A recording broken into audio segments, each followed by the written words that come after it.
Congratulations, Jessica, really, congratulations. Thank you. No, it's really a joyous occasion. Let me hold the baby too. My in-laws were fussing over my sister's daughter as if it were their own grandchild. Congratulations, Jessica. Thank you, David. Here, this is a $6,000 gift for the baby. The amount caused a stir among the relatives. That's not surprising, considering for David, it was a lavish amount for the baby of his wife's sister. I also think it's strange. I mean, giving $6,000 to your own child? Well, if you say it like that, it sounds like the baby is mine. Jessica's in-laws and David responded in a fluster, but she was clear in her reply. What? Isn't the baby yours? Why would you say otherwise? Huh? Her words turned the celebration into an uproar. I'm Susan Thompson, 27 years old. I work mostly from home as a programmer. I used to work for a major IT company, but when I got married 3 years ago, I went independent and became a freelancer. My skills as a software engineer are well regarded, and even after leaving, I still take on projects from my former company, as well as individual clients. I must say, I'm quite in demand and lead a busy, fulfilling life. However, amidst this lifestyle, there's one thing that's a bit bothersome, or rather, makes me sigh. The issue of having children. My husband David and I have been struggling to conceive, and my in-laws often make snide remarks about it. They also disapprove of my continuing to work. They believe if I truly wanted children, I should become a stay-at-home wife and focus on fertility treatments. I'm constantly dealing with unexpected phone calls and visits from my in-laws. It's always me who has to respond. Hey, could you ask your parents to give us a heads up before coming over? Why? I have work too, and it's hard to host them on such short notice. I'd like to have the house tidy. Can you tell them to stop dropping by unannounced?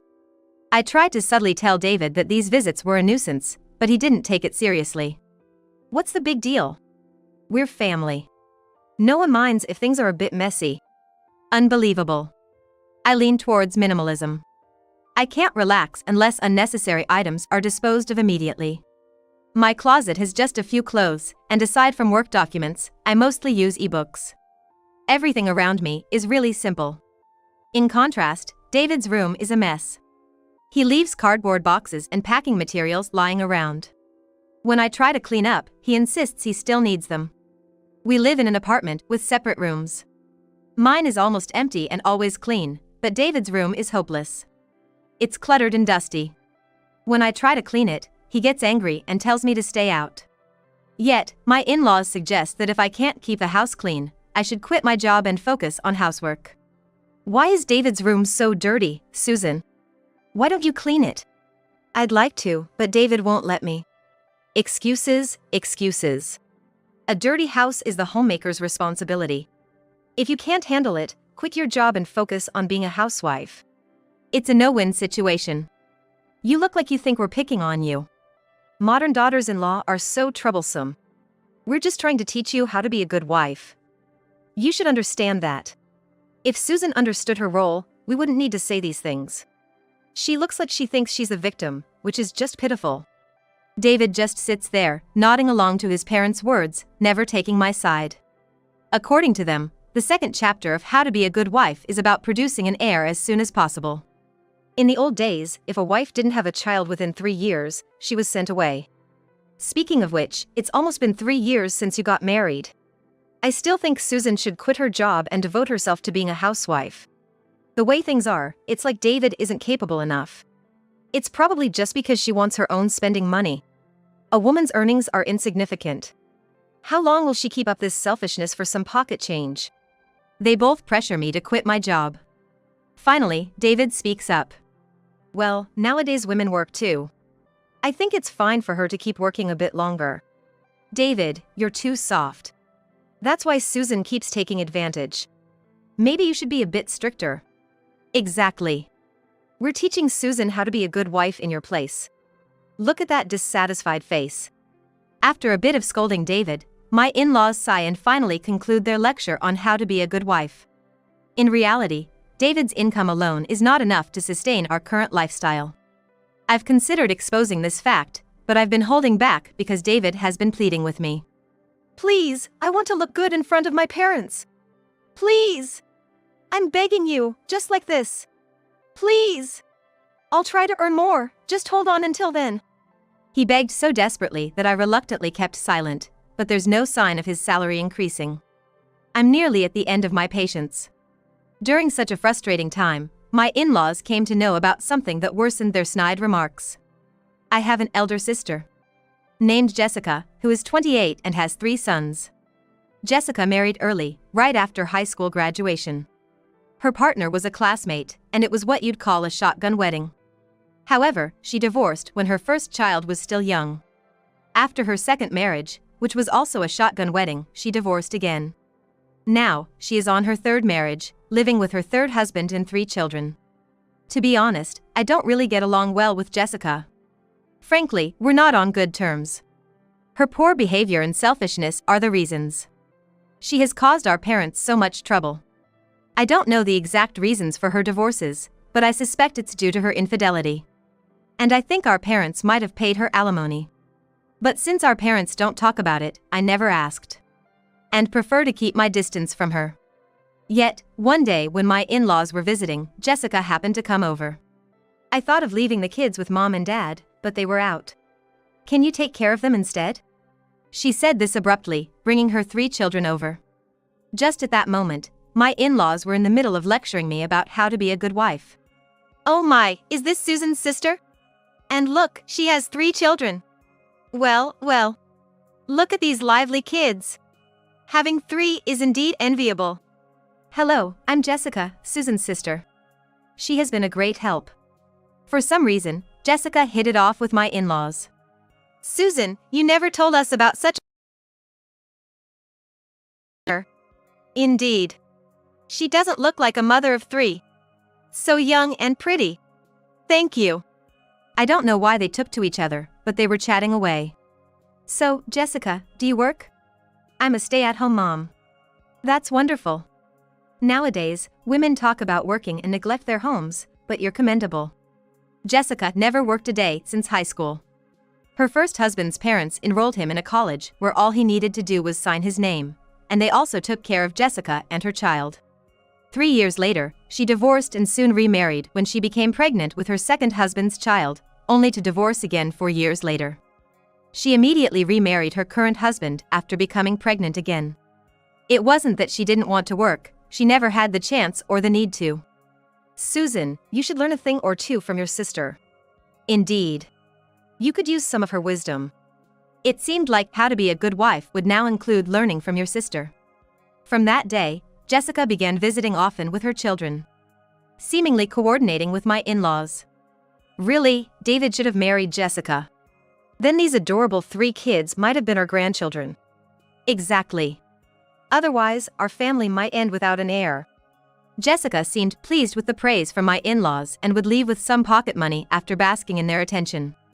This became a routine. During these times, the care of her children was always dumped on me. Susan, take good care of the children. Yes, it'll be good for you to awaken your maternal instincts. It's good practice for you too. After several instances, I reached my breaking point. I work from home, not just idly spending my time. I repeatedly tried to explain this, but it was ignored. Enough already. Tell your parents not to come to our house. I appealed to David, but he just seemed annoyed. Your sister comes over too, it's not fair to tell only my parents not to come. That's why I don't want either of them coming over. I can't work like this. Are you okay with me quitting my job? That would be a problem. David knew well that we couldn't maintain our lifestyle if I stopped working. Perhaps that's why he acted quickly this time. Somehow, he managed to stop both his parents and Jessica from visiting. It seems they meet somewhere else now. I know this because after their meetings, my in-laws would call to praise Jessica.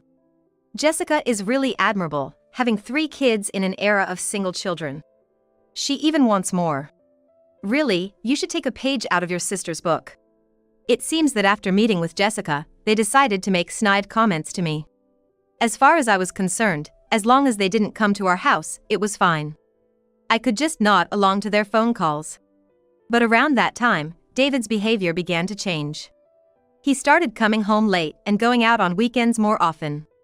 "I'm just trying to work hard, so I'm a bit busier," he said. But I started to doubt if it was really just work. He would smirk while secretly checking his phone and make calls outside the house. I couldn't help but suspect that he was talking to another woman. Then, after a while of this going on, Jessica contacted me. She was pregnant with her fourth child. When the baby was born, it was a girl. Jessica was overjoyed with her first daughter, as her first 3 children were boys. "We must go celebrate with her. Indeed, it's truly a joyous occasion. We must attend the celebration." With my in-laws saying so, I proposed an idea. "If we're going anyway, why don't we all go together? Let's invite our parents, Jessica's in-laws and relatives. Let's have a grand celebration." "That's a good idea. Susan, you do come up with good ideas sometimes. Let's celebrate in a big way." Once Jessica was feeling better and the baby had settled, we planned a celebration in a private room at a restaurant. The attendees were the guests of honor, Jessica and her husband with the baby, her husband's parents, grandparents, sister and her husband, brother and his wife, our parents, and us, making a total of 17 people, including my in-laws for some reason. Jessica's 3 older children were left with a babysitter. Another one of my suggestions. With so many adults gathered, it might be boring for the kids. Why not have them stay home this time, and we can have a separate celebration for them later? Jessica and her husband thought about it, but I added, "Of course, I'll pay for the sitter. It's part of the celebration." They happily agreed.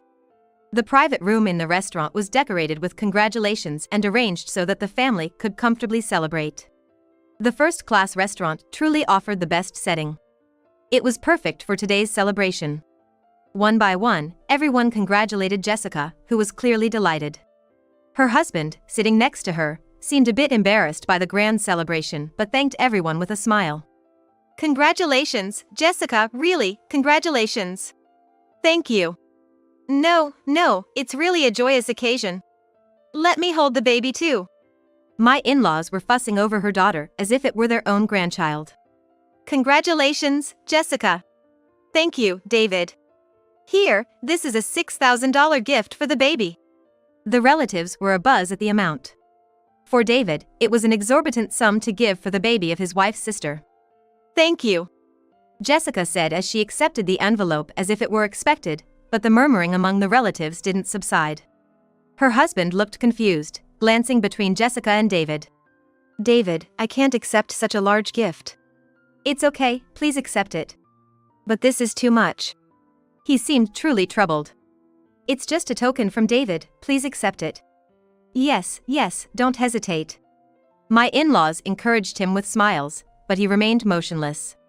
Then David turned to me. "Tell him to accept it, Susan.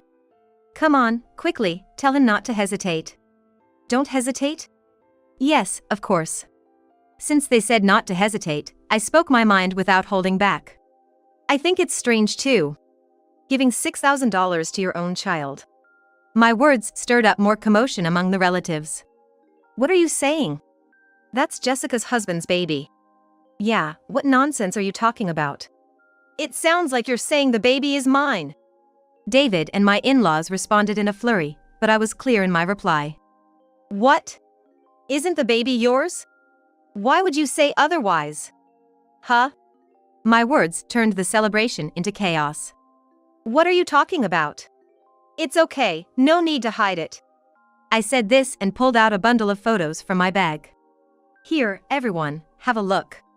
I scattered them like confetti. "What are you doing? What's this?" The photos clearly showed David and Jessica in compromising, unmistakably adulterous positions. "Why do you have these photos? Why would you do this?" Jessica and David scrambled to pick them up, but it was impossible to gather all the dozens of photos. Her husband picked up a few. "Don't look!" Jessica snatched them from her husband's hand, but it was too late. He had seen the evidence of his wife's infidelity. The commotion wasn't limited to Jessica and David. My in-laws turned pale and froze. "Thank you, my dear in-laws." What for?" I thanked them with a beaming smile. "Thanks to you too, I was able to take these photos. I'm truly grateful." The in-laws exchanged confused glances. David's behavior had started to change around the time he and Jessica began meeting outside. The timing was too good, and though I had suspicions, part of me couldn't believe it. It seemed unthinkable for a man to have such relations with his wife's sister. Despite the classic signs of infidelity, I didn't know who the other person was and was pondering how to get proof when I noticed something odd. On days when my in-laws made strange calls, David's behavior was off, and Jessica would drop off her kids at our parents'. So, I hired a detective agency to watch David and Jessica on those days. The cycle was somewhat predictable, and though not certain, I had a good guess of when it might happen. Had I not known when to watch, the costs would have been substantial. Thanks to you, I saved a lot on the investigation fees. I really appreciate it. I thanked my in-laws sincerely. Jessica, what is this all about? It's not what it looks like. What do you mean it's not what it looks like? And this child, is it David's? What does that mean? Her husband trembled. Jessica, just admit it already.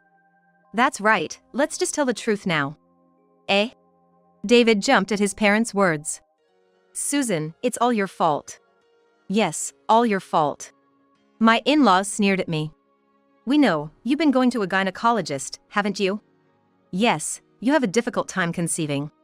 And you kept quiet about it. David was deceived into marrying a woman who can't bear children. They questioned David, but he remained silent. David is too kind, even now, he's protecting such a wife. Just tell the truth, no need to hold back. Then, they revealed the truth. They had always disliked me for not quitting my job and not showing signs of wanting children. When they pressured David to divorce, he had said, "Just wait a bit longer, Susan is undergoing fertility treatment to have a child." They tolerated it, thinking I might want a child. But there were no signs of pregnancy. Then we met Jessica. She already had 3 children. Yes, clearly capable of bearing children. So we asked her to have a child with David and planned to have him marry after divorcing you. The relatives were shocked. Me included. So you helped Jessica and David to have an affair, that's it? Yes, and once she had the child, you and David were to divorce, and he would remarry Jessica. You're no longer needed, just divorce David already. I was stunned by their audacity. Yes, I plan to divorce David. A man who cheats with his own sister-in-law is useless to me. Just making excuses. Good for you, David, now you can live with Jessica and your daughter as a family. The in-laws were overjoyed, but David just turned pale and trembled. I never planned to divorce Susan. What are you saying? The in-laws and Jessica were stunned at his unexpected words. That makes sense, doesn't it? If we divorced, you couldn't afford a comfortable lifestyle anymore. David continued to tremble, unable to respond. The truth was, David earned a meager salary. His company, based on meritocracy, rewarded high sales with higher pay, but David, with poor sales performance, was at risk of losing his job at any moment. It's a lie. David works for a major manufacturer, doesn't he? I heard he was earning a lot. He's a contract worker at a subsidiary of a major manufacturer. Eh? That was the truth. David, unable to find a job after college, managed to get hired as a contract worker at his current company. The promise of becoming a permanent employee if he performed well turned out to be an empty one in a black company. I felt sorry for him. But if that were the case, he should have looked for a new job or tried to improve his performance instead of just complaining and doing nothing. I was told he worked for a major manufacturer too. But I didn't choose to marry him for his company. I believed him when he said he was working hard to become a permanent employee. So you lied. You liar. Jessica slapped David hard, and he tried to escape but couldn't avoid the blow. I thought you were a high earner. What am I supposed to do with your child I was deceived into having? That's okay, the child definitely isn't David's. I decided to tell everyone the truth. I indeed went to a fertility clinic. But it wasn't me who had the problem, it was David. That was the fact. After being blamed by my in-laws for not having children, we had tests done, and I was fine. When David was tested, it turned out he was almost certainly infertile. But a certain male celebrity underwent severe treatments and managed to have a child. I asked David to undergo the same, but he refused because it was painful. Everyone turned to look at David, but he just hung his head in silence. So, whose child is Jessica's then? Normally, it would be her husband's. But knowing Jessica, I can't be certain of that. My mother-in-law collapsed to the floor in dismay. And my father-in-law trembled with rage. But there's a slim chance that it could be David's. It seems he thought so too. So, a DNA test might be a good idea. Yes, we need to clarify whose child it is. It's definitely your child. We're not doing any tests. Despite the desperate words from my brother-in-law, my sister's pleas were in vain, and it was clear that such arguments wouldn't change the situation. And so, the celebration for the newborn ended in chaos. I didn't want to expose this kind of scene to anyone. That's why I didn't bring my nephews to this gathering. Regardless of who the father might be, there was no fault on the part of the children. I couldn't subject them to such a distressing situation, and that's what I believed. Fortunately, the child my sister had just given birth to was indeed my brother-in-law's. Hearing this was a relief. Even for this new child, there was no blame to be placed. My sister, upon learning the result, became defiant, asserting that she wouldn't get a divorce and would continue to live with my brother-in-law just as before. However, the fact that she had an affair with another man was an undeniable truth. My brother-in-law decided to take custody of the newborn daughter and the nephew who was just slightly older. My sister vehemently resisted, but I provided the results I had obtained from the private investigator. With no other choice, she had to agree to the divorce. It's your fault. You're the reason I'm getting divorced. They're demanding alimony and child support from me. How are you going to make this right? My sister came to my place, shouting in anger, but I was the one who had been wronged here. She had no right to complain to me. If you want to talk, can you go through a lawyer? I'll be claiming alimony from you too. What? Shouldn't you know that it's only natural when you have an affair with someone else's husband? My sister was making a ruckus, but when I told her that I would call the police if she continued to cause trouble, she left in a huff. Come to think of it, I had a misunderstanding about my sister's first divorce. I had thought that our parents had paid the alimony on her behalf. As it turned out, the cause of both divorces was my sister's infidelity. In reality, instead of paying alimony, she had offset it against child support. Both husbands had wanted to take custody of the children during the divorces, but my sister, who was after child support, had vehemently refused to give them up. As a result, she didn't receive any child support, but in return, she didn't have to pay alimony either. However, this time, both of the older children, the boys, were taken by their biological fathers. Fortunately, they turned out to be the children of their respective fathers. For my sister, it might be considered a miraculous turn of events, and perhaps even God believes that the children are innocent. In exchange for giving up custody of her son, my sister is now in a position where she will have to pay child support. It's possible that she may also have to pay alimony. Until now, she had been offsetting alimony with child support, so with the change in circumstances, I heard that there would be a need for a new discussion and negotiation. My sister lost all her children and the support of those who had been taking care of her. From now on, she would have to make the payments herself. She had never worked before and had lived as she pleased. Now, the consequences had caught up with her all at once. My sister went to our parents for help, but even they couldn't forgive her this time. They told her that her past actions were because they had raised her wrong, and with tears in their eyes. They advised her to find a live-in job, work diligently, and turn her life around. However, it was unclear whether my sister truly understood this advice. After all, my sister, who learned the truth later, even came to me in tears, which was quite surprising. Both my in-laws and my sister believed that David was a high earner. So, my sister confessed that she had intended to abandon her ordinary office worker husband, Bob, and remarry David once she had children. But it was a lie. I was deceived too. In other words, I'm the victim of your husband. The real high earner was you.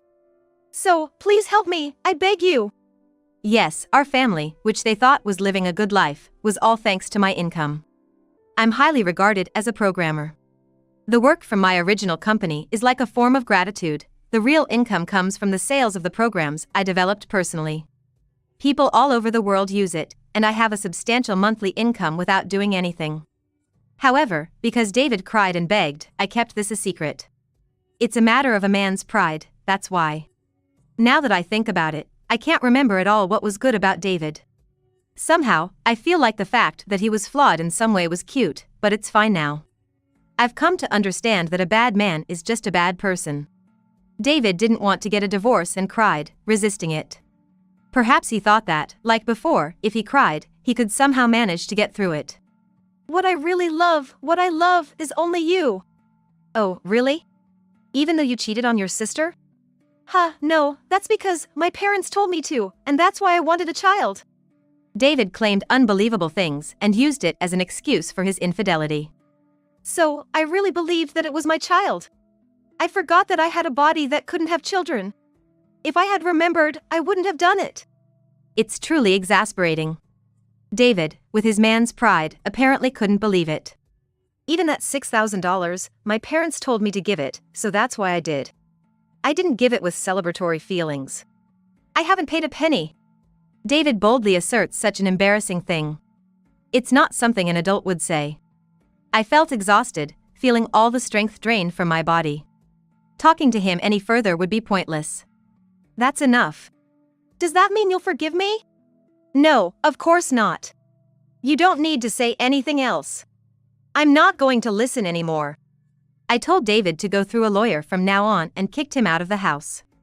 I have no intention of letting him inside anymore. I'll send all that trash to my parents' house in one go.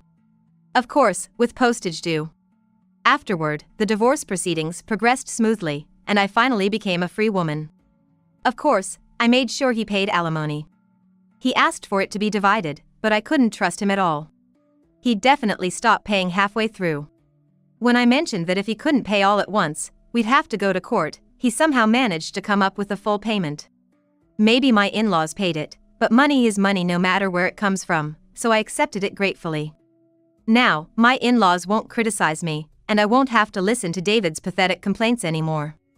I didn't want to hear anything about David's child, but it seems that the world is small, or maybe it's impossible to do bad things, as my sister's acquaintance is a neighbor of my in-laws, and what my in-laws did spread like wildfire. Nowadays, my in-laws are famous as the dreadful couple who facilitated their son's affair with his wife's sister, and David is known as the good-for-nothing husband who cheats at his parents' bidding. They can't show their faces and have become pariahs in the neighborhood. Additionally, the news of this scandal reached David's workplace, making it difficult for him to work. He eventually resigned and has been trying to find a new job, but it hasn't been going well. I heard that he's mostly holed up at his parents' house now. But all of this doesn't matter to me as long as they don't come into contact with me. They are no longer part of my life. I felt a sense of relief as I tidied up the house. As planned, I started packing up David's belongings one by one to send them to his parents' house. I found myself humming a tune, enjoying the task. It's so much better now. I looked around the house, which had become less cluttered, and thought it was good that I could get rid of things I didn't need. They say that when you dispose of unnecessary things, new things come into the empty space, bringing good fortune. My house originally had plenty of space, but perhaps because of that one room and one person, luck hadn't been circulating. I opened all the windows in the house. It was winter, and the cold wind swept through the house, but it helped clear out the last traces of bad air.